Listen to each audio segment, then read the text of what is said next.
రక్షణ విషయములో ఎదుగుట, ఆత్మీయమైన ఎదుగుదల, స్పిరిచువల్ గ్రోత్. ఈ ఆత్మీయమైన ఎదుగుదల చాలా ప్రాముఖ్యమైన సంగతి.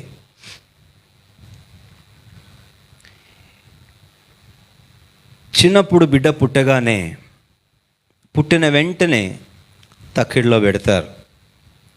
పెట్టి ఎంత బరువు ఉన్నాడో చూసి చెప్తారా లేదా? చెప్తారమ్మా. ఓ కేజీకి లోపలే ఉన్నాడు అనుకోండి, అప్పుడు వెంటనే ఏం చేయమంటారు? పెట్టండి బాక్స్లో పెట్టండి, కడుపులో ఉండగా చారినంతగా ఎదగలేదు అంటారు. పుట్టిన తర్వాత 2కు పైన 3కు దాటి ఉంటే అబ్బా చాలా సంతోషం, కడుపులో బాగానే ఎదిగాడు. ఇప్పుడు కడుపులో ఎదుగుదల బాగానే ఉంది కడుపులో ఉండగా. ఇప్పుడు బయటకు వచ్చిన తర్వాత ఓ వారం పోయింది, 1 నెల తిరిగింది, మళ్ళీ ఇప్పుడు హాస్పిటల్ తీసుకొని పోయినాం. హాస్పిటల్ తీసుకొని పోగానే వెంటనే నేరుగా డాక్టర్ గారి దగ్గరికి తీసుకొని పోకుండా ముందే ఓపీ కౌంటర్ దగ్గర ఒక కాగితం పెట్టుకొని, ఆ కాగితం మీద ఎన్ని నెలలు? నెల రోజులండి పుట్టి. పెట్టి ఇక్కడ పెట్టు అంటారు. ఎక్కడ పెట్టమంటారు? మళ్ళీ తక్కిడిలో పెట్టమంటారు. ఎందుకు పెట్టేది? అవసరం ఏముంది? అట్టెట్ట కుదురుతుంది? మళ్ళీ పెట్టి తక్కిడిలో పెట్టి బరువు చూసి, బరువులో పెరుగుదల ఉందా తగ్గుదల ఉందా చూస్తారా లేదా? ఇది చిన్న సామాన్యమైన మనకందరికీ బాగా ఎరిగిన సత్యాలైనా కాదా? ఇప్పుడు బరువు పెరగకపోతే, బరువు తగ్గితే క్షేమమా ప్రమాదమా? చెప్పండి. తగ్గితే అమ్మో చాలా కష్టం. తల్లి కారణమా, తల్లి పాలు కారణమా, లేకపోతే బిడ్డలో ఏమైనా ఇబ్బంది ఉందా? ఎన్నో రకాల వైద్య సంబంధమైన సహాయాలు తీసుకుంటూ, ఇదిగో ఈ మందు వాడు, ఈ టానిక్ వాడు, ఇదిగో నువ్వు ఇలా తిను, అది తిను, పోషణకు సంబంధించినటువంటి అన్నీ చేస్తారు. మెట్టుకు కారణం ఏంటంటే ఎదుగుదల అనేది స్పష్టంగా కనబడితేనే ఆరోగ్యదాయకం. ఎదుగుదల కనబడకపోతే ఏమాత్రము కూడా ఆరోగ్యదాయకం కాదు, అనారోగ్యానికి సూచన. క్రైస్తవ జీవితంలో రక్షించబడిన మనము క్రొత్తగా జన్మించిన శిశువుల వలె, నూతన జన్మ అనుభవం పొందిన తొల్లిటి నాళ్ళల్లో విశ్వాస జీవితంలో శిశువుల వలె జన్మించిన మనం కాలము గడుస్తున్న కొలది ఈ ఆధ్యాత్మిక జీవితంలో, రక్షణ విషయములో క్రీస్తు యేసునందు మనము ఇంకను ఎదుగుట అనేది చాలా కీలకమైన ప్రాధాన్యమైన విషయం. ఈ ఎదుగుదల వచ్చే కొలది మార్పులు కనబడుతూ ఉంటాయి. ఎదుగుదల స్పష్టంగా కనబడుతుంది. ఎదుగుదల ఆయా రీతులుగా తేటపరచబడుతుంది. జీవము గల దేవుని సంఘములో నా ప్రియ సహోదరుడా, సహోదరి, క్రైస్తవ జీవితపు నీ ఎదుగుదల ఎంత? Are you really grown up? నీవు నిజముగా ఆత్మీయంగా ఎదిగితివా? సంవత్సరాలు దాటిపోయినా ఇంకా ఆత్మీయ ఎదుగుదల లేని ఆ పసితనపు ఛాయలే కనబడితే అది ఎంత విషాదకరమో, ఎంత దుఃఖకరమో ఆలోచన చేయండి. ఈ ఆత్మీయ ఎదుగుదల చాలా అవసరం. సరే, శిశువుల విషయంలో అట్లా ఉంచుతాం. ఒక చెట్టుకు ఒక పువ్వు పూసింది, అబ్బా చాలా బాగుంది అనుకునే లోపలే దాని మధ్యలో నుంచి పిందె వస్తుంది. ఆ పిందె చూస్తూ ఉండగానే రోజులు గడిచే కొలది కొంచెం పెద్దదవుతూ ఉంటుంది. పెద్దదవుతూ ఉన్నప్పుడు ఆ ఆకులు రాలిపోతాయి. ఇంకా ఉంటాయా? రాలిపోతాయి. ఏం ఆకులు రాలిపోతాయి? ఆ పువ్వు మధ్యలో నుంచి వచ్చినటువంటి పండు పెరుగుతున్నప్పుడు ఆకులు రాలిపోతాయి. ఈ పండు పెరిగి మామిడికాయల సీజన్ వస్తుంది. బాగా పెరిగింది అనడానికి, అది కొయ్యాలి అని అంటే ఆ చెట్టు వైపు చూసి ఒక మాట అంటారు, ఈ కాయలు దేనికి వచ్చాయంటారు? చెప్పండి మీరు నోరిప్పి. చాలామంది ఉన్నారు వ్యవసాయం చేసేవాళ్ళు. ఏమా దేనికి? పాకానికి వచ్చాయా అన్న? మీరు పాకానికి అంటారా మీ వైపు గుంటూరు జిల్లాలో? అబ్బో, మా పెద్ద ఇంకా తెలివైంది చూడ. మా వైపు అయితే మా వైపు భాషలో పక్వానికి వచ్చిందిరా కాయ కొయ్యొచ్చు అంటారు. దేనికి? పక్వానికి వచ్చింది అంటారు. పండుకి వచ్చింది, ఇక అది పిందె కాదు, కాయ కాదు, అది పండు, ఇప్పుడు దాన్ని కొయ్యొచ్చు, పక్వానికి వచ్చింది అంటారు. కొంచెం పసుపు ఛాయ కనబడుతూ ఉంటే. క్రైస్తవ జీవితంలో ఎదుగుదలకు వాడేటువంటి మరొక పదము కూడా అదే, పరిపక్వత అని వాడుతాం. ఏమిటది? పరిపక్వత. దాన్ని ఇంగ్లీష్లో మెచ్యూరిటీ అంటాం. మెచ్యూరిటీ, పరిపక్వత. ఇంకొక పదము కూడా ఏంటంటే పరిపూర్ణత. చెప్పండి, ఏమిటది? పరిపూర్ణత. ఆత్మీయ ఎదుగుదలకు వాడేటువంటి మాటలు ఇవి. కొత్తగా జన్మించిన శిశువులమే తొల్లిటి దినాలలో ఎల్లకాలం శిశువులుగా ఉండిపోయేందుకు కాదు మనం జన్మించింది, కానీ ఆత్మీయంగా కాలం గడుస్తున్న కొద్దీ మనలో ఆత్మీయ ఎదుగుదల కనబడాలి. ఆ ఎదుగుదల మన క్రియల ద్వారా స్పష్టంగా కనబడాలి. ఇప్పుడు ఎదిగిన వారి సూచనలు, remarks of spiritual grownups are the characters of adults. ఎదిగిన వారి లక్షణాలు, ఎదిగిన వారి లక్షణాలు చాలా తేలికగా క్లుప్తంగా చకచగా జ్ఞాపకం చేసుకుందాం రండి. ఆత్మీయ ఎదుగుదల అవసరము. ఎదుగుడి అనే మాట పదే పదే వాడాడు. మొదటి పత్రికలో 2వ అధ్యాయంలో వాడాడా, మళ్ళీ 2వ అధ్యాయానికి 2వ పత్రిక 3వ అధ్యాయం 18వ వచనం, 2వ పత్రిక 3వ అధ్యాయం 18వ వచనం. మన ప్రభువును రక్షకుడైన యేసుక్రీస్తు అనుగ్రహించు కృపయందును జ్ఞానమనందును ఏమి పొందుడి? అభివృద్ధి పొందుడి. ఇంగ్లీష్ బైబిల్ అయితే grow in the grace and knowledge of lord Jesus Christ. Grow. Spiritual growth must be seen in our characters. మన లక్షణాలలో మన ఆత్మీయ ఎదుగుదల చూపించాలి. ఒకసారి పరీక్షించుకోవడానికి మధ్యాహ్న కాలం ప్రయత్నం చేద్దాం. మొట్టమొదటిది, ఆత్మీయ ఎదుగుదలకు మొదటి లక్షణం ఏమిటి అని మనము జ్ఞాపకం చేసుకుంటే, దయచేసి రండి, దేవుని వాక్యములో ఈ ఆత్మీయ ఎదుగుదలను గురించి మనం చదువుతున్నప్పుడు ఎత్తుకొని తిప్పు కొంతసేపు. ఆత్మీయ ఎదుగుదలకు మొదటి కారణమును గురించి మనం జ్ఞాపకం చేసుకుంటే హెబ్రీయులకు రాసిన పత్రిక 5వ అధ్యాయం రండి దయచేసి. హెబ్రీయులకు రాసిన పత్రిక 5వ అధ్యాయం.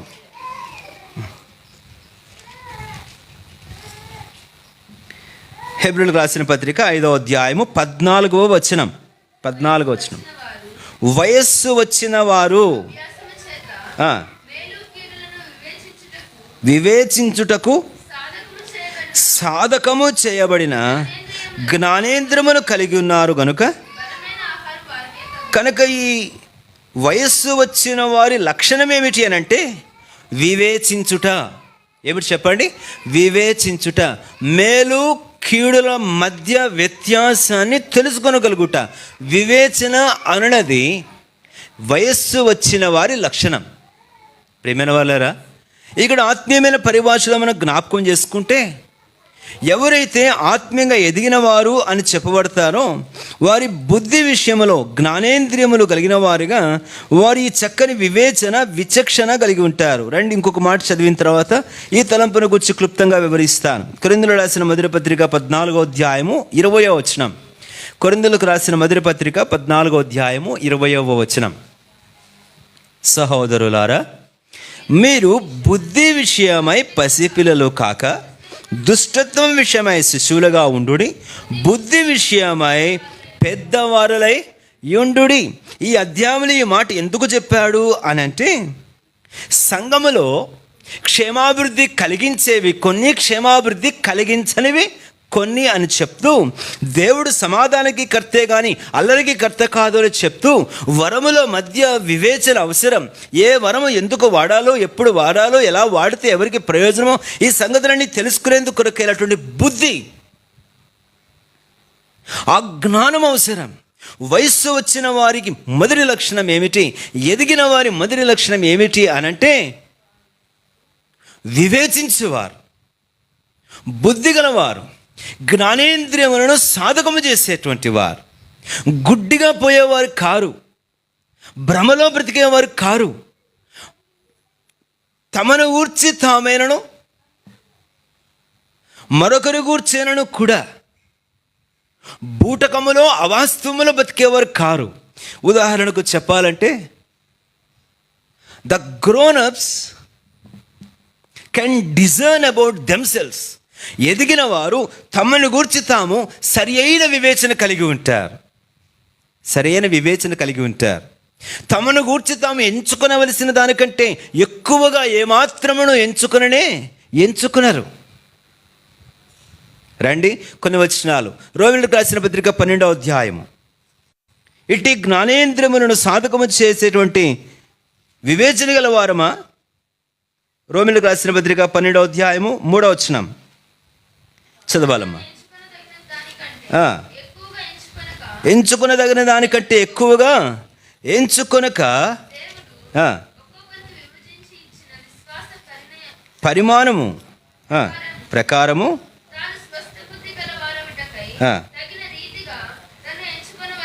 తగిన రీతిగా తన్ను ఎంచుకునవలని. చాలండి.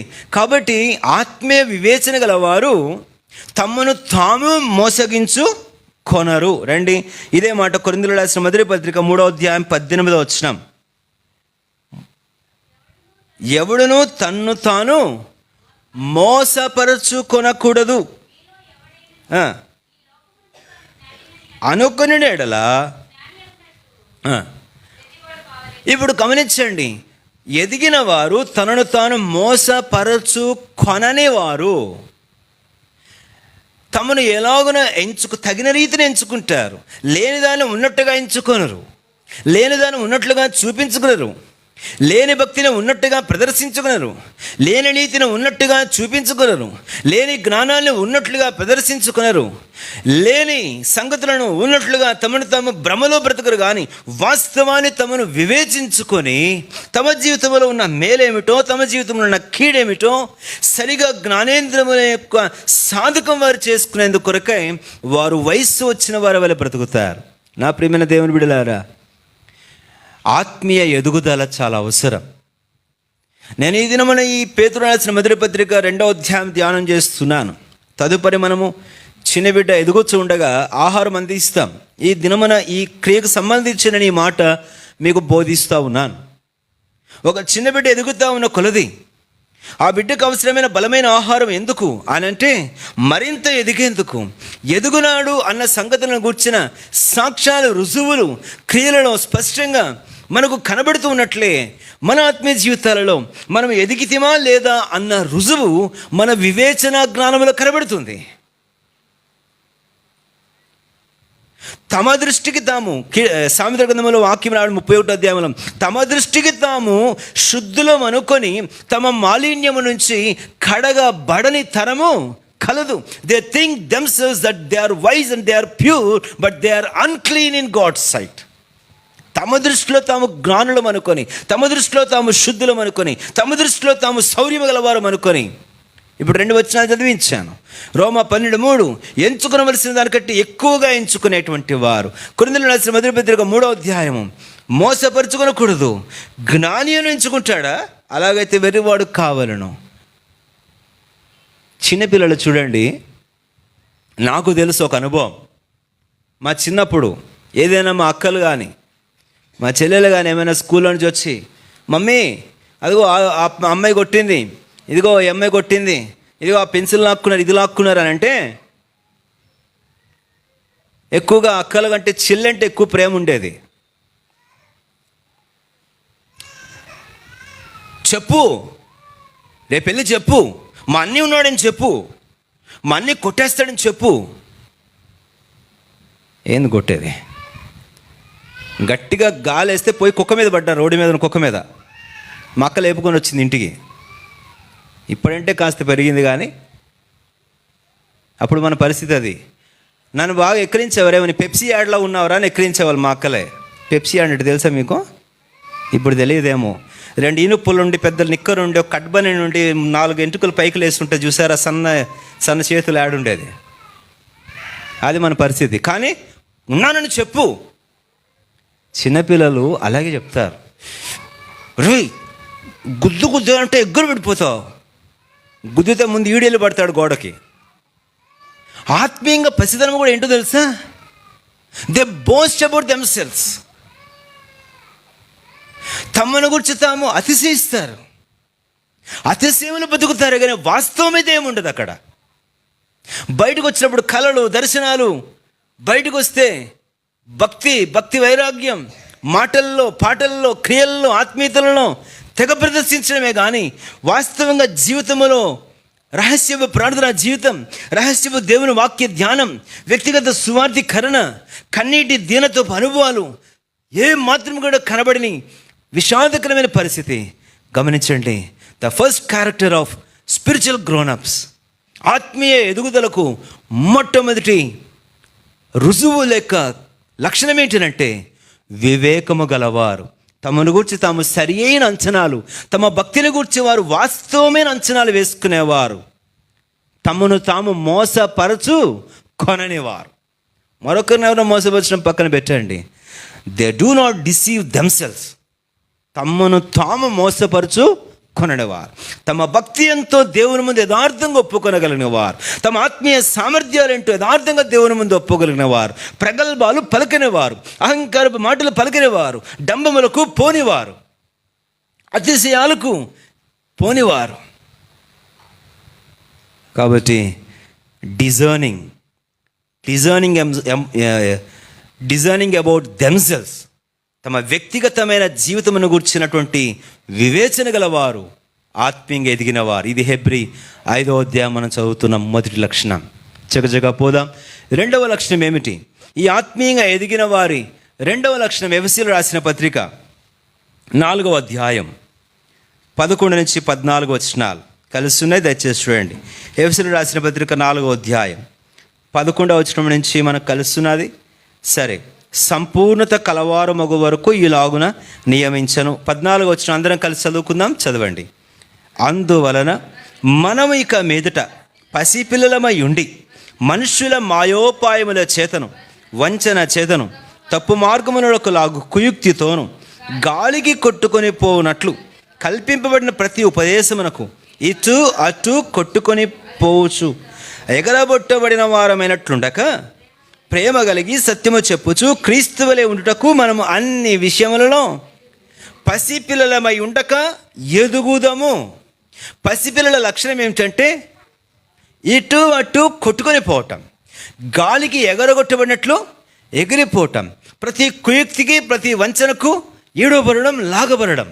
మరి ఎదిగిన వారి లక్షణం ఏంటంటే స్థిరము కలిగి ఉండడం, స్థిరత్వము కలిగి ఉండడం, స్థిరచిత్తము కలిగి ఉండడం, నిలకడ కలిగి ఉండడం. ఇది రెండవది, ఆత్మీయ ఎదుగుదలకు రెండవ నిదర్శనం. ఇంకొక మాటలో చెప్పాలంటే వయస్సుకు వచ్చిన వారి లక్షణం బోధయందు స్థిరులు. చెప్పండి గట్టిగా, ఏమిటి? బోధయందు స్థిరులు. ఈ అంత్య దినాలలో చాలా గాళ్ళు వీస్తున్నాయి, రకరకాల బోధలు, సొంత ఉపదేశాలు, సొంత మార్గాలు. మొన్నకాయన ఎవడో వాక్యం చెప్తా ఉన్నాడు, ఇలా బైబిల్ చదవడానికి ఇలా బుర్ర ఉంచితే చాలు, ఈ జుత్తిట పడుతుంటే ఇట్లా చెప్తున్నాడు, చదవండి చదవండి అంటున్నాడు. ఏంటి ఇదంతా? ఇంత డ్యాస్ ఉంది. ఈ చెవుని చాచెరువు పరిగెడుతున్నాడు, ఆ చెవుని చీచెరువు పరిగెడుతున్నాడు మరొక ఆయన. ఇక అరుపులు, కేకలు, టచ్లు, కింద పడేయడాలు, పైకి పడేయడాలు, ఇక్కడ ఉత్త అక్కడ పడిపోవడాలు. ఇక చూసిన ఈ అమాయకపు క్రైస్తవులు, ఇప్పుడిప్పుడే రక్షించబడిన క్రొత్త క్రైస్తవులు ఉంటారు కదా, అయ్యి బాబో ఈ శక్తి చూడండి నాయన, ఎక్కడి నుంచి దిగొచ్చేసిందో చూసారా, ఇక్కడ కాకపోతే ఎక్కడుంది శక్తి, ఇగో పులోమని పదే పదే తండోపతండాలు, అవి కావాలా? అది భ్రమపరచు ఆత్మ అని, అది దైవాత్మ పరిశుద్ధాత్మిక లక్షణము కాదని ఎరగని అమాయకులు, పసిపిల్లలు, ఆత్మీయంగా పసిపిల్లలు లాగబడతారు, కొట్టబడతారు, ఇటు ఎగురుతారు, అటు ఎగురుతారు, ఇక్కడ కాసేపు ఉంటారు, ఇక్కడి నుంచి ఇంకొక ఆయన అంటాడు, ఇదిగో నా చేతికి అందేంత దూరంలో ఇలా అంటే పడిపోతున్నావు అని ఇక్కడ చెప్తుంటే, ఇంతలో ఒక టీవీలో కనబడితే అక్కడ ఆయన, ఇదిగో ఆ టీవీలో ఉన్న చూసావా, అక్కడ కూడా నేను ఉఫ్ అంటే ఎగిరిపోతా చూడు, స్క్రీన్ మీద చూస్తే ఎగిరిపోతుంటాడు. ఇక్కడ ఇది బాగుంది, అక్కడే పరిగెత్తడం. మళ్ళా ఇంకోటి కొత్తగా వస్తాడు, ఇదిగో నువ్వు ఇక్కడికి వచ్చావంటే 6 వారాలు వస్తే చాలు 6 లక్షలకి వచ్చేస్తుంది అంటాడు. 60 సంబంధాలు చూసావా, నెక్స్ట్ సంబంధం ఖాయమైపోతుందిరా అంటాడు ఇంకొక ఆయన. రకరకాల ఉపదేశాలు, వాక్యము నేర్పని సంగతులు, వాక్యమును కలిపి చెరిపినవారు, సత్య వాక్యమును సరిగా విభజించి బోధించిన వారు, ఖండించిన వారు, మనుషుల మాయోపాయములకు అనుగుణ్యంగా, వారి దురద చెవులకు అనుగుణ్యంగా వాక్యమును బోధించేవారు, మెప్పించడానికి, కానుకలు రాబట్టుకోవడానికి, వారి ధనాలు పెంచుకోవడానికి అవసరమైన రీతిలో మనుషులను మాయ చేసేటువంటి వారు. Prosperity doctrine. నిజమైన బోధకుడు ఎవరో తెలుసా? నిజంగా బోధించేవారు ఎవరో తెలుసా? గద్దించేవాడు, మోమాటం లేకుండా గద్దించేవాడే నిజమైన బోధకుడు. ఎంత దినాలలో కొరవడుతున్న పరిచర్య అదే. ప్రియమైన వాళ్ళారా, చాలా విచారకరం. లాగబడుతున్నారు, కొట్టబడుతున్నారు, గాలికి ఎగిరినట్టు ఎగిరిపోతున్నారు. విషయం ఒకటే స్పష్టంగా బైబిల్ చెప్పింది. ఆనాడే పౌలు చెప్పాడు, పసిపిల్లలమై ఉండక. ఎవరయ్యా పసిపిల్లలు అంటే? ఇటు అటు కొట్టబడతారు, మాయోపదేశాలకు ఈడవబడతారు, లాగబడతారు. అలా కాకుండా ప్రేమ కలిగి సత్యము చెప్పొచ్చు. అన్ని విషయములలో క్రీస్తు యేసు వలె ఎదుగుదాము. Those who are grown ups they will be stable in God's word. వారు దేవుని వాక్యములో స్థిరులై ఉంటారు, కదలని వారే ఉంటారు, వాక్య బోధలో స్థిరంగా ఎదుగుతారు. ప్రేమైన వాళ్ళారా, రాకడలు ఎత్తబడే వారు ఎవరు అని అంటే, నిజముగా వాక్యము యొక్క 2 రకాల మాటలు జ్ఞాపకం చేస్తాను. నిజముగా రాకడలు ఎత్తబడేవారు అంటే, వాక్యమును వాక్యముగా ఉన్నట్టు గద్దించేవారు, రెండవది ఆ గద్దింపును స్వీకరించేవారు. చెప్పండి, ఎవరెవరు? గద్దించేవారు, రెండవది గద్దింపును స్వీకరించేవారు.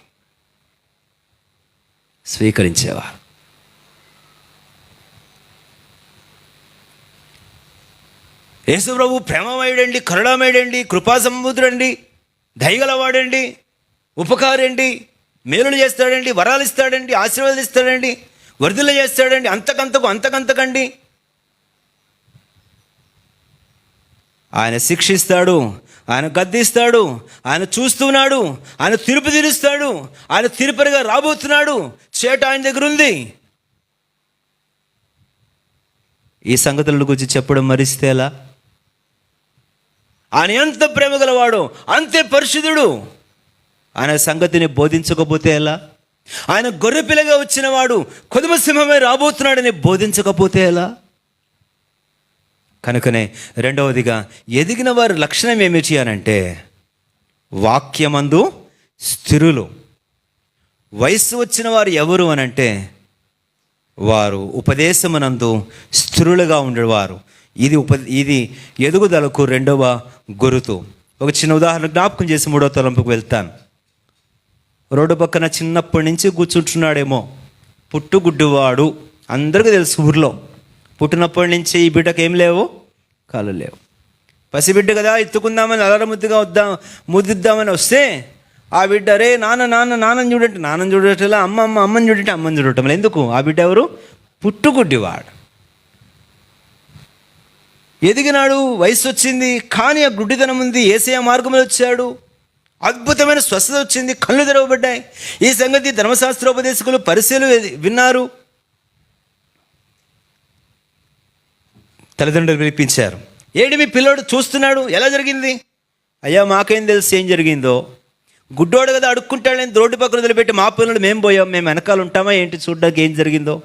ఇప్పుడైతే చూస్తున్నాడు అది వాస్తవం, కానీ ఏం జరిగిందో మాకు తెలియదు అంటూ వారు ఒక మాట అన్నారు. 9వ అధ్యాయం యోహాను సువార్తలో, వాడు వయస్సు వచ్చిన వాడు వానినే అడుగుమనిది. చెప్పండి గట్టిగా, వాడు వయస్సు వచ్చిన వాడు వానినే అడుగుడి. అంటే ఇప్పుడు అర్థం ఏంటి? వయస్సు వచ్చిన వాడు తన అనుభవమును తానే చెప్పగలవాడు, తన ఆత్మీయ జ్ఞానమును గురించి తానే చెప్పగలవాడు. ఇప్పుడు రెండోసారి మళ్ళా పిలిపించారు. మళ్ళా పిలిపిస్తే మళ్ళా ఈ తల్లిదండ్రులు అదే మాట అన్నారు. యోహాను సువార్త 9వ అధ్యాయంలో, వాడు వయస్సు వచ్చినవాడు వానిని అడుగుడంటే సరే వాడినే పిలిపించారు. వాడినే పిలిపించి, నీవు చూచుచున్నావు, ఇది ఎవరు వినగలిగిను, ఎట్లు కలిగిను అని అంటే వాడంటాడు కదా, ఇంతకు ముందే మీతో చెప్తే మరలా మీరు వినగొడుచున్నారా? వీడికి చమత్కారం ఎక్కువ, బాగా వెటకారం పాలే చాలా ఎక్కువ వీనికి. దేవునికి స్తోత్రం, మంచోడే. అంటాడు కదా, మరలా వినగోరుచున్నారు అంటూ అంతవరకు ఊరుకోకుండా వారిని రెచ్చగొడుతున్నాడు. ఎట్టా? వాడిని పుల్లబెట్టి తిప్పినట్టు వాడిని తిప్పుతున్నాడు. మీరును ఆయన శిష్యులు కాగోరుచున్నారా? వీళ్ళకి ఇంక మండిపోతుంది, రే ఆయన ఎట్ట పట్టుకోవాలని మేము కోరుతుంటే నువ్వు మళ్ళీ మీరును ఆయన శిష్యులు కాగోరుచున్నారట అంటే, మేము ఆయన శిష్యులము కాగోరము, మేము మోసే శిష్యులము, నీవే ఆయన శిష్యులు అంటున్నారు వీళ్ళు. నీవు ఎలా జరిగినంటే వాడు మొదలుపెట్టాడు చూడండి, ఆయన పాపియో కాడో మేము నేను ఎరుగను, ఒకప్పుడు గుడ్డివాడినంటే ఇప్పుడు చూచుచున్నాను అని బోధించడం మొదలుపెట్టాడు. ఏమని బోధిస్తున్నాడు? యోహాను సువార్త 9వ అధ్యాయం, యోహాను సువార్త 9వ అధ్యాయం 3 సార్లు చెప్పాను నేను.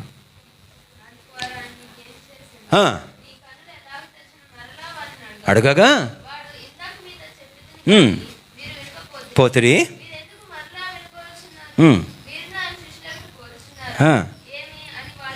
ఇక ఈ మాటలన్నీ కూడా కిందకు వస్తే అంటాడు కదా, ఎవడైనాను దేవభక్తుడై ఉండకపోతే దేవుడు పాపుల మనవి ఆలకింపుడు ఎరుగుదము, ఒకడు దేవుని చిత్త ప్రకారము చేసిన ఆయన తన మనవి ఆలకించిన ఎరుగుదము అని.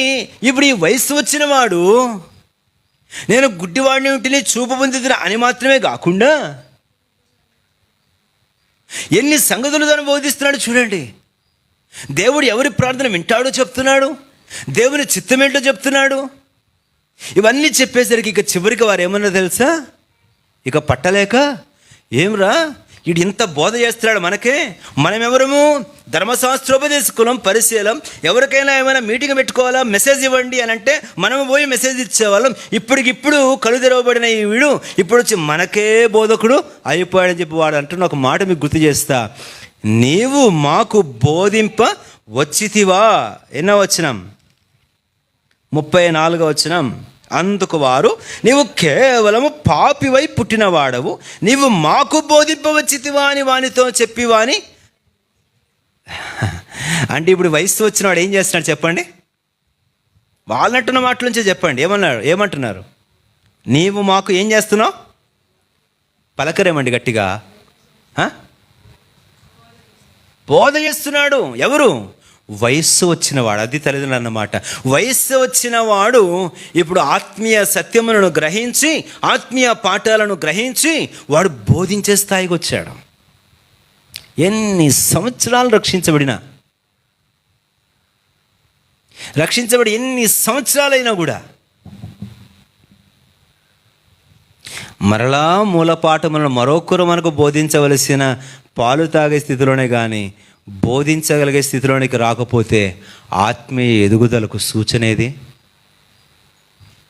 కనుక రెండవదిగా వాక్యమందలి స్థిరత్వం కలుగుండుట, ఉపదేశ క్రమములో స్థిరులమగుట, ఆ ప్రకారంగా శ్రేష్టమైన వయస్సుకు వచ్చిన వారి వలె మనము అద్భుత ఆధ్యాత్మిక సత్యములను గుర్చిన గ్రహింపు మాత్రమే కాదు, అట్టి బోధను మనం కలిగి ఉండుట ఆత్మీయ ఎదుగుదలకు పూర్తి నిదర్శనం.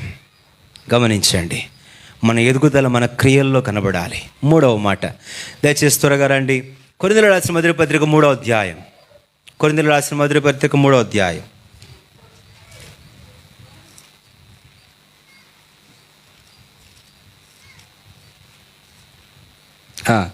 మూడవ అధ్యాయము మొదటి 3 వచనాలు మనం చదవాలి. 3 వచనాలు చదవండి త్వరగా ఎవరైనా సహోదరులారా. ఆ సంగతి ఆడ పెట్టి నువ్వు వచ్చి కూర్చో సుబ్బులక్క, అవన్నీ ఎందుకు మీకు, వచ్చి కూర్చుని వాక్యమేనండి.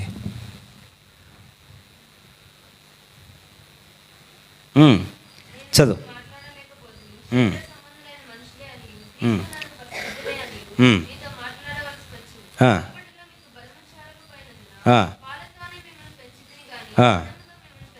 పెంచలేదు ఉన్నారు కారా? మీలో అసూయలు కలహములు ఉండగా మీరు శరీర సంబంధులై. ఇప్పుడు గమనించండి, 3వదిగా ఆత్మీయ పసితనపు లక్షణం ఏమిటి అని అంటే అసూయ, కలహం. ఇప్పుడు ఆత్మీయమైనటువంటి పెద్దరికం ఏంటి? ఆత్మీయంగా ఎదిగిన వారి లక్షణం ఏమిటి అని అంటే క్షమించుట లేక ప్రేమించుట. ఒక మాటలో జ్ఞాపకం చేస్తాను, ఆత్మీయంగా ఎదిగిన వారు ఎవరు అని అంటే ప్రేమించేవారు. Those who love unlovables. ప్రేమకు అర్హులు కాని వారిని ప్రేమించుట ఆత్మీయ ఎదుగుదలకు 3వ లక్షణం. ఆ ప్రేమలోనే ఏమేమి దాగి ఉంటుంది అని అంటే, క్షమాపణ దాగి ఉంటుంది, త్యాగము దాగి ఉంటుంది, అనురాగము దాగి ఉంటుంది. ఆ ప్రేమలోనే దోషములు కప్పెడి తత్వం దాగి ఉంటుంది. ఆ ప్రేమలోనే నష్టమును సైతం భరించగలిగే సామర్థ్యం దాగి ఉంటుంది. ఇది ఎదుగుదల. ఇది ఆత్మీయమైన ఎదుగుదలకు నిదర్శనం. ఎదుగుట కొరకే బలమైన ఆహారం. ప్రేమలో మన ఎదుగుదల కనబడుతుందా? ఈ కొరింథీయులకు రాస్తూ అపోస్తలుడైన పౌలు అంటాడు కదా, మీలో ఇంకను ఇవే కనబడుతున్నాయి. ఇది పసిపిల్లల లక్షణం. ఇంకా శరీర సంబంధమైన లక్షణాలు కనబడుతున్నాయి. ఇంకా ఆ విశాలమైన హృదయం లేదు, ఆ ప్రేమ లేదు. జాగ్రత్త. ఆత్మీయమైన ఎదుగుదల ఎన్ని సంవత్సరాలు వస్తే ఏం లాభం? తగిన కాలమున ఆ పసితనపు ఛాయలే కనబడుతుంటాయి. ఇక ఎదుగుదల లేకపోయినప్పుడు, ఆ ఆత్మీయమైన అభివృద్ధి లేకపోయినప్పుడు వారి వలన ఎట్లాంటి ఫలము ఉండదు. వారికి ఉండదు, వారి జీవితాలకు ఉండదు, సంఘానికి అసలే ఉండదు. ఎన్ని సంవత్సరాలు పోయినా సంఘమునకు ఎలాంటి ఫలము ఉండదు ఆత్మీయమైన ఎదుగుదల లేని వారి వలన. ఏదో చేపలు నిండుగా కనబడితేనే కానీ పరలోక రాజ్యానికి సంబంధించిన ఇలాంటి లాభసాటి విశ్వాస వ్యవహారము కానీ కాదు. జాగ్రత్త దేవుని బిడ్డలారా, ఎదుగుట చాలా అవసరం. ఎదిగేందుకే ఆహారం చాలా అవసరం. ఎదుగుదల కనబడకపోతే ఆరోగ్యంలో ఎక్కడో తేడా ఉంది, పరీక్ష చేసుకోవడం చాలా అవసరం. వాక్యం ఇంకా నీవు జీర్ణం చేసుకోవటంలే, వాక్యం ఇంకా నీవు అభ్యాసం చేయటంలే. అందుకే ఆత్మీయమైన ఎదుగుదల కనబడటంలే, ఫలాలు చూడలేడు. ఎదగని వారి వలన తండ్రికి ఎలాంటి సంతోషమో ఉండదు. కాబట్టి 3వది జ్ఞాపకం చేస్తూ వచ్చాను. ఆత్మీయ ఎదుగుదలకు కారణం లేక నిదర్శనం ఏంటనంటే, ఇదిగో ఎఫెసీయులకు రాసిన పత్రికలో మనం అక్కడ చూస్తాము. 4వ అధ్యాయంలో చదవడిన తర్వాత చివరి వచనాలకు వచ్చేసరికి, క్రీస్తు మిమ్మును క్షమించిన ప్రకారం మీరును ఒకరినొకడు క్షమించండి. మీరు కరుణాహృదయులై ఉండుడి. కరుణాహృదయులై ఉండుడి. ఇది ఎదిగిన వారి లక్షణం. కాబట్టి ఆత్మీయ పసిపిల్లల వలె కాక ఆత్మీయమైనటువంటి ఎదుగుదల వాళ్ళు గలవారంగా దేవుని మందిరములో, దేవుని సన్నిధిలో మనము కనబడేంతైనా అవసరం. The third character of spiritual maturity is forgiving spirit, loving heart. 4వది, ఈ ఆత్మీయమైన ఎదుగుదలకు యాకోబు రాసిన పత్రిక 1వ అధ్యాయం, త్వరగా యాకోబు రాసిన పత్రిక 1వ అధ్యాయం 2-4 వచనాలు చదవండి అమ్మా.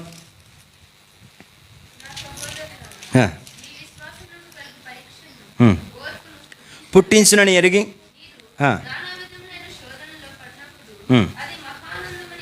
ఎంచుకొనుడి, అనుడాంగులను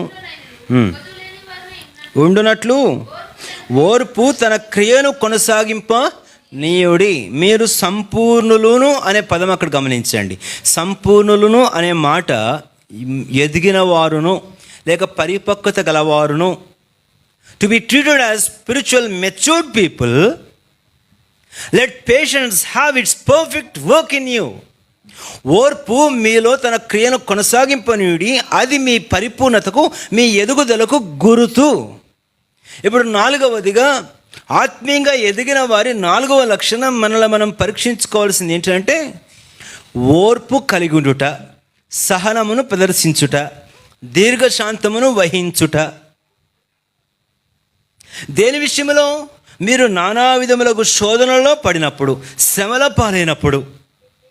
ప్రియమైన వాళ్ళారా, ఆత్మీయంగా బలహీనమైన పసితనపు క్రైస్తవులు రక్షించబడిన తొలి దినాల తర్వాత కొంచెం ముందుకు పోగానే, ఓ శ్రమ రాగానే, ఒక శోధన రాగానే, ఒక కష్టం రాగానే, ఒక కన్నీళ్ళు రాగానే, ఓ ఇబ్బంది రాగానే కుమిలిపోతారు, కృంగిపోతారు, గుండెలు బాదుకుంటారు, తలడిల్లిపోతారు, వెనకంజ వేస్తారు, దేవుని ప్రశ్నిస్తారు. దేవుడు ఎక్కడున్నారంటారు, దేవుడి వాగ్దానాలు ఎక్కడున్నాయి అంటారు, దేవుడు ఎందుకు వచ్చిందంటారు, రక్షణ ఎందుకు అంటారు, నీతి ఎందుకు, మందిరం ఎందుకు, బైబిల్ ఎందుకు, బోధకులు ఎందుకు, ప్రార్థనలు ఏముంది,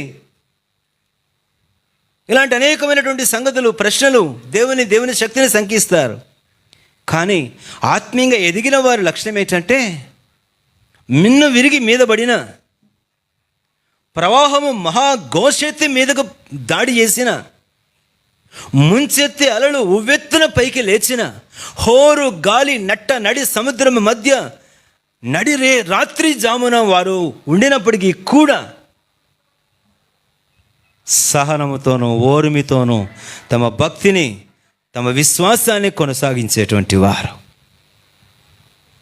అలజడి చెందనేవారు, ఆందోళన పడనేవారు, దేవుని ప్రశ్నించిన వారు, దైవ మార్గాలను విడిచిపెట్టిన వారు, దేవుని ఆజ్ఞలను అనుసరించడం మానని వారు, వెనుదిరిగి చూడిన వారు, వెనుకంజ వేయని వారు,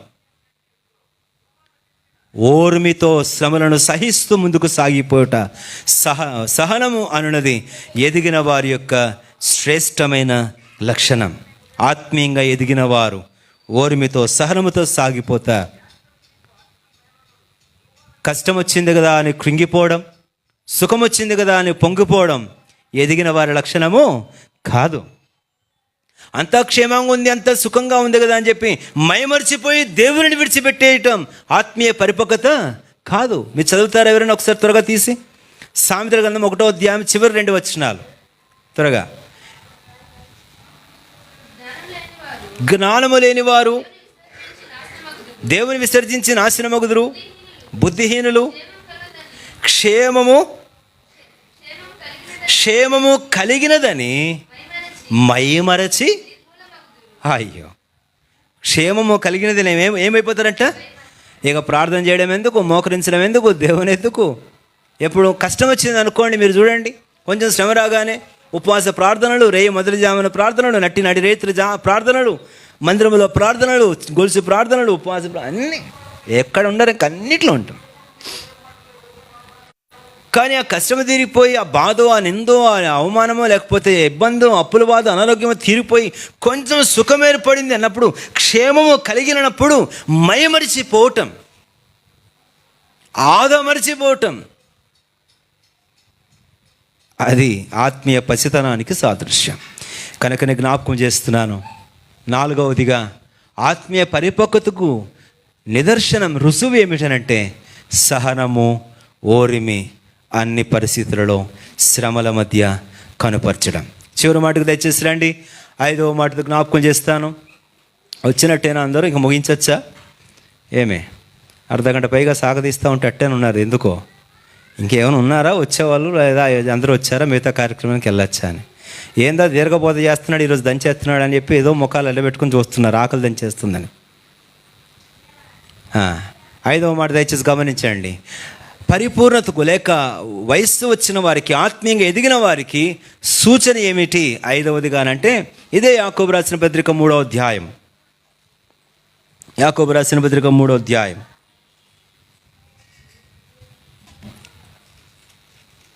చూడండి, 2వ వచనం. తప్పిపోవచ్చున్నాము,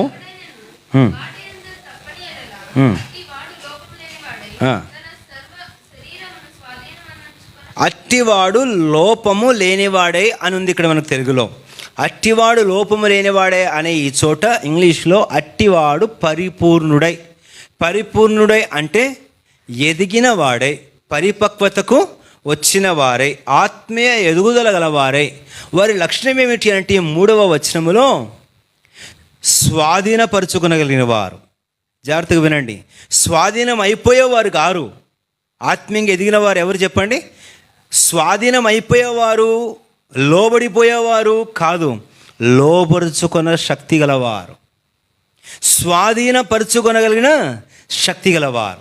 ఈ 3వ అధ్యాయంలో నువ్వు ఎంత పెద్ద గుర్రానైనా స్వాధీనపరుచుకో, ఓ పెద్ద పట్టణాన్ని స్వాధీనపరుచుకో, కానీ నాలుకను స్వాధీనపరుచుకోకపోతే నీ బలమంతా వ్యర్థమే, బలమంతా వ్యర్థమే. ఈ నాలుక నుంచి శాపవచనం, ఈ నాలుక నుంచి అసత్యం, అబద్ధం, ఈ నాలుక నుంచి మోసపు మాటలు,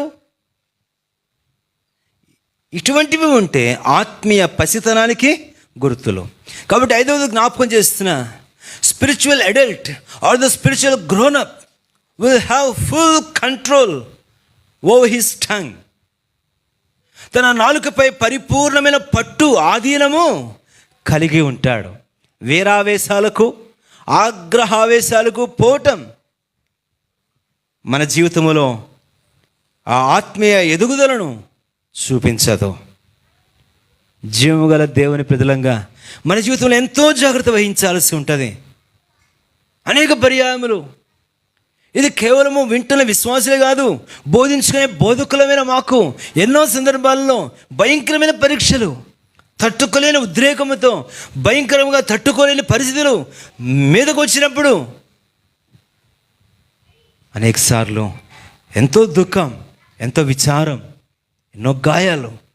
కారణం ఒకటే, స్వాధీనపరచుకోవలసిన ఈ నాలుక విషయంలో శక్తిని కోల్పోవటం ఎంతో దుఃఖకరం. ప్రేమైన దేవుని బిడ్డలారా, ఆత్మీయంగా ఎదిగిన వారి లక్షణం ఏంటంటే తమ నాలుకను స్వాధీనపరుచుకొనడం. అట్టివారు దూషణకు ప్రతిదూషణ చేయక మరేం చేస్తారంట? దూషించు వారిని ఏం చేస్తారట? దూషించే వారిని ఏమనక్క జై చెప్పు, ఏమి కాముకున్నా ఏం సంగతి? దూషించే వారిని ఏం చేస్తారంట? గుర్తులేదంటే నాకేదో డౌట్ వస్తుంది, మీరు అట్లా చేయరేమో అని. మిమ్మల్ని దూషించే వారిని దీవించుడు కానీ శపింపవద్దు. అట్టి వారి కొరకు మీరు ఏం చేయడం చెప్పాడు దేవుని వాక్యంలో? ప్రార్థన చేయుడి. ఆ మధ్యకాలంలో ఒక ఆమె ప్రార్థన చేస్తుంది, దేవా ఎదురంటామని దీవించు, దీవించు, దీవించు, దీవించు, దీవించు, దీవించు, దీవించు, దీవించు, దీవించు, దీవించు, దీవించు. ఏంద్రా ఇల్లు కాలిపోవట్లేదో? ఇల్లు కాలిపోవట్లేదా? ఇదేంది? పాస్టర్ గారి దగ్గర పరిగెడుతున్నాయి, పాస్టర్ గారు ఉదయం లేచి మా ఎదురింటామని దీవించు, దీవించు, దీవించు అన్నా, కానీ ఇంట్లోంచి మంటలు రాట్లా, పొగలు రాట్లా. అదేందమ్మా మంటలు పొగలు ఎందుకు వస్తాయంటే, అదేంది బైబిల్ ఏం రాసిపెట్టి ఉంది? వారిని దీవించినప్పుడు వారి నెత్తి మీద నిప్పులు. ఓహో, నీ ఇంటెన్షన్ దీంతో దీవిస్తున్నావా? అసలు ఎప్పటికీ దీవించబడదు. ఆమె ఇంకా ఎదిగిపోయింది చూడు, కళ్ళ ముందు ఎదిగిపోయింది, అట్ట ఎదిగిపోయింది మొత్తం. నీ మత్సరమైన ఎముకలు కుళ్ళుగా నువ్వేమో క్యాన్సర్ వ్యాధి వచ్చినట్టు, క్షయ వ్యాధి వచ్చినట్టు క్షీణించిపోతావు, ఆమె ఎదిగిపోతుంటుంది. జాగ్రత్త. అందుకు కాదు దీవించేది. దీవించుడి అనే మాట, దీవించబడండి. నీ దీవెన వచ్చిన వెనకాలన్న నీ ఇంటెన్షన్ కూడా దేవునికి తెలుసు. నాకు బాగా జ్ఞాపకము, 10 సంవత్సరాల లోపే నాకు తెలిసి 7 సంవత్సరాలు నాకు ఉంటాయేమో. విశ్వాసులు ఎప్పుడు ఈ 2 కుటుంబాలు ఒక్క దగ్గర ఉండొద్దని చెప్పేవాళ్ళు మా చిన్నప్పుడు సేవకులు. విశ్వాసుల కుటుంబాలు పక్క పక్కన పోర్షన్లో కానీ ఎదురు ఇల్లు కానీ ఒకే దగ్గర ఉండకండి అని చెప్పేవాళ్ళు. మీకు తెలుసో తెలియదు. ఎందుకంటే ఎవరికెవరికి వచ్చింది గొడవలో? వీళ్ళకే వస్తుంటాయంట. ఏమో దేవుడిదే అట్ట. మా ఇంటికి ఎదురుగానే ఉండేవాళ్ళు. సరే, ఇల్లు కట్టాడు. మా నాన్న ఏం చేశాడు, కొంచెం పునాదులు ఎత్తుగా కట్టాడు. వెనకాలంతా పెద్ద కరెంటు కోటర్స్ వారి పెద్ద ప్రహరీ కూడా ఉంటుంది, ఓ 3 మనుషులు ఎత్తు ప్రహరీ ఉంటుంది. ఇల్లు కొంచెం ఎత్తు కట్టాడు. ఎదురుగా ఉన్న విశ్వాసులు ఇల్లేమో ఒక పల్లాన్ని ఉంటుంది. కాబట్టి సహజంగానే వర్షం పడితే ఈ నీళ్ళు నేరుగా ఎవరింటికి పోవాలా? పల్లానికి పోవాలా. ఎదురుగా ఉన్న విశ్వాస ఇంట్లోకి పోతే మా నాయన అప్పటికే పోయి పార తీసుకొని, అయ్యో అన్న వాళ్ళ ఇంట్లో పోతుందని చెప్పి ఆ ఇంటికి పక్కింటికి మధ్య ఒక సందు ఉంటే నీళ్ళు తెచ్చుకునే బోరింగ్ సందు, అక్కడ కాలువ తీస్తూ ఉండేవాడు. కానీ ఎంతకని తీస్తాడు? మా నాన్నమ్మ కూడా తీస్తుండేది అప్పుడప్పుడు. మాకు కూడా పని పెడుతుండేవారు, అరే మన ఇల్లు పోతుంటారా అంకుల్ వాళ్ళ ఇంటి మీదకి, దారి తీయండ్రా అంటుండేవాళ్ళు. ఏదో తెలిసి తెలియనట్టు చెంచాలు గరిటలు పట్టుకొని కాలువ తీసేవాళ్ళం మేము. కానీ ఎంత లేదన్నా కాసింత నీళ్ళు అట్లా ఇంట్లోకి పోతే చాలు, వర్షం ఎప్పుడు ఆగిద్దా అని ఆ కిందకుండే గడ్డి గుడిసెలోంచి కింద నుంచి ఇట్లా చూస్తుండేది ఆంటీ మమ్మల్ని. ఎప్పుడు దేనికోసం? వర్షం ఆగాల, ఆమె బయటకు వచ్చి గుమ్మలో నుంచోవాలా, ఇక చూసుకో ఇక తిట్లు మొదలు పెడితే ఇట్టట్టు ఉండదు మళ్ళా. మీకు గర్వం, మీ నాన్నకు గర్వం, మీ అమ్మకు పొగరు, మీకు తల పైకెక్కింది, మీరు ఇది మొదలు పెడితే ఇంక చూడండి. చాలాసార్లు మా నాయన కాముగా వెంటనే తలుపులేసేసేవాడు. తలుపులేసేసి ఓ రోజు ఏం చేశాడు, ఇంట్లో పాటలు పాడదామన్నాడు. పాటలు పాడదామని చెప్పేసి మేము ఒకళ్ళ ఇద్దరు ఇంట్లో 8 మందిమి, 4 పిల్లలు, అమ్మ, నాన్న, మా నాన్నమ్మ, మరలాక మా పిన్ని కూడా ఇంట్లో ఉండేది. అప్పుడు పాటలు పాడదామంటే అప్పుడే కొత్తగా మా నాయన ఒక పాట రాశాడు. ప్రభు ప్రజలారా రయమును రండి, యెహోవా యాకోబు వంశమా అని ఒక పాట ఉంటుంది, మన సీయోను పాట. ఆ పాట అప్పుడు కొత్తగా రాశాడు. అది వేరే సహోదరులు, ఒక పెద్ద ఆంటీ, వాళ్ళంతా రాగం కట్టారు. సరే, ఆ పాట కొత్త పాట కదని పాడుతుంటే అందులో ఒక చరణం ఉంది. ఏముంది ఆ చరణము? కుక్కలు మాంత్రికులు వ్యభిచారులును నరహంతకులును విగ్రహారాధికులు. ఈ చరణం ఎత్తుకోగానే అక్కడ వాయిస్ పెరిగిపోయింది. అదిగో మమ్మల్ని మళ్ళీ ఏమంటున్నాడు, పాట పాడిస్తున్నాడు మళ్ళీ పిల్లలతో. చూసారా, ఈ పంచాయతీ నేరుగా ఆదివారం వచ్చేసరికి మందిరంలో సేవకుడు ఆయన దగ్గరికి పోయింది. మమ్మల్ని కుక్కలు అంటున్నాడన్నా, ఈ పాట పాడిస్తున్నాడన్నా పిల్లల చేత. ఇక చూడండి. సరే, మరుసటి సారి మళ్ళీ ఇట్లా గొడవ అయితే నేను చెప్పకూడదు ఏంటంటే, మా నాయన ఏం చేశాడంటే, పాట పాడితే పాటలు కూడా మళ్ళీ వాళ్ళకి పాటలు పాడకూడదు. నిజమే, నాకు తర్వాత తెలిసింది పెరిగిన తర్వాత. సామెతలో ఒక మాట రాశాడు, బాధగలవా అని ఎదుట నీవు పాటలు పాడినట్లు వాని పుండి మీద సురేకారము జల్లినట్టేనంట. అప్పుడప్పుడు అట్టంటి పాటలు పాడబాకండి, లేనిపోయింది ఎందుకు వచ్చింది, ఏదైనా ఆదరించగలిగితే ఆదరించండి, కానీ ఆదరించే పాటలు పాడుతూ ఉండండి. సరే, అప్పుడు మా నాయన ఏం చేశాడంటే, మమ్మల్ని అందరిని లోపల మేము తలుపులు వేసేసి ఆయన వీధిలోకి వెళ్ళి ఆ గేటు పక్కన నుంచొని, God bless you sister, God bless you, న్యాయాధిపతి సింహాసనం మీద ఉన్నాడు అక్క, న్యాయాధిపతి సింహాసనం మీద ఉన్నాడు. ఇదే మాట మంచిదే, బాగా చెప్తున్నాడు సహనంతో. ఒక్క మాట కూడా అనకుండా తిరిగి తిట్టి తిట్టి తిట్టి తిట్టి ఎంతసేపు తిడుతుంది. ఈయన ఇంకో మాట ఏం తిడితే ఆమె కూడా కొంచెం ఊపు వచ్చింది, కానీ తిట్టకండి ఈ మాట అంటే ఏం ఊపు వచ్చింది ఆమెకు కూడా. పాపం, ఎంతసేపు తిట్టిన ఎట్ట మాట్లాడతాడని చెప్పి, సిగ్గులేదు నీకు, ఎంతసేపు పోయినా అదే మాట్లాడుతున్నావు అని చెప్పి ఇంట్లో పోయింది. సిగ్గులేదు నీకు ఎంతసేపు పోయినా. ప్రియమైన వాళ్ళారా, దేవుని ప్రజలం, పరిపూర్ణతకు ఎదుగుదలకు గుర్తు ఏంటంటే స్వాధీన పరుచుకునడం.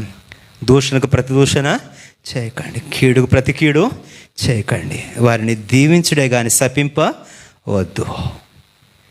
శపించడం వారికి ఇష్టం, అది వారిని చేయనియండి. దేవుని ప్రజలం, ఎదుగుదలకు గుర్తు ఇది, ఎదుగుదలకు గుర్తు ఇది. అట్టి వారి కొరకు ప్రార్థించండి. ఇది పరిపూర్ణత గుర్తు. ఇదే యోహాను సువార్తలో పర్వత ప్రసంగంలో యేసుక్రీస్తు వారి చివరి వచనాలలో చెప్పిన స్పష్టమైన మాట. అప్పుడు మీ పరలోకపు తండ్రి ఎలాగూ పరిపూర్ణుడో మీరును పరిపూర్ణులై ఉండేదారు. మోకరించండి, ప్రార్థన చేసుకుందాం. మోకరించండి, ప్రార్థన.